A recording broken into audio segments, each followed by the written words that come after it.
Hello! Hi అండి. Welcome to Gautam vlogs. అందరూ ఎలా ఉన్నారు? బాగున్నారా? ఇక నాకైతే 5, 6 రోజులైనా ఇంకా జ్వరం నీరసంగానే ఉంటుంది. డోలో అట్లా సగం పైనే అయిపోయింది అప్పుడప్పుడు వేసుకుని.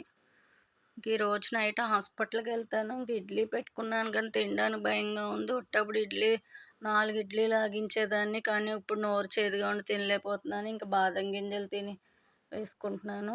ఇది తాలింపులో వేయడానికి, మసాలాలు చేసుకోవడానికి 4, 5 రోజులయిందండి ప్లేట్‌లో సర్దుకుని.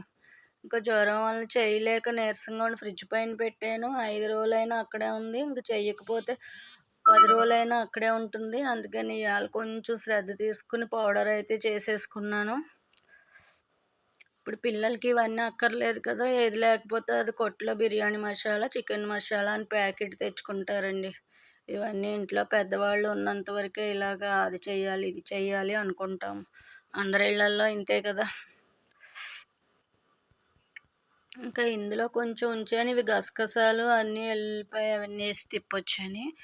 ఇంకా ఈరోజైతే అన్నీ పొయ్యిల మీద ఉండగానే చూపించేస్తున్నాను. రోజు ఉడికేగా రసం కాగుతోంది. ఇది రాగి జావ పెట్టుకున్నాను. ఇక్కడైతే అన్నం ఉడుకుతోంది. ఇక్కడైతే మార్నింగే వెళ్ళినప్పుడు ఆఫీస్కి ఇలా పేట మీద బీరకాయలు కోసి వెళ్ళింది. నేనైతే ప్లేట్లో సర్దుకుంటాను. అమ్మాయి అయితే ఇలాగా అట్ట మీద సర్దుకుంటుంది. ఇంకా బీరకాయ కూర అయితే వండేస్తున్నాను. ఇంకా పిల్లలు 12కి వస్తాడు. వాడొచ్చే లోపల తొందరగా వండితే తినేసి పడుకోవచ్చు అన్నట్టుగా నీరసంగా ఉందని తొందరగా చేస్తున్నాను. ఇదైతే మాకు కారణండి, అది బియ్యం నానబెట్టుకున్నాను దోశలకి. బాయ్. తల్లిదండ్రులను గౌరవిందాం. తల్లిదండ్రులను బాధపడితే జరిగేది ఇదే. ప్రతి మనిషి పుట్టుకకు అమ్మా నాన్నే సృష్టికర్తలు. మనకి శరీరాన్ని ఇచ్చే యుక్త వయసు వచ్చేదాకా అన్నీ తామే అయి చదువు, సంస్కారం నేర్పించి అనుక్షణం కంటికి కాపలా చూసుకునే వారి పట్ల సదా కృతజ్ఞతలై ఉండాలి.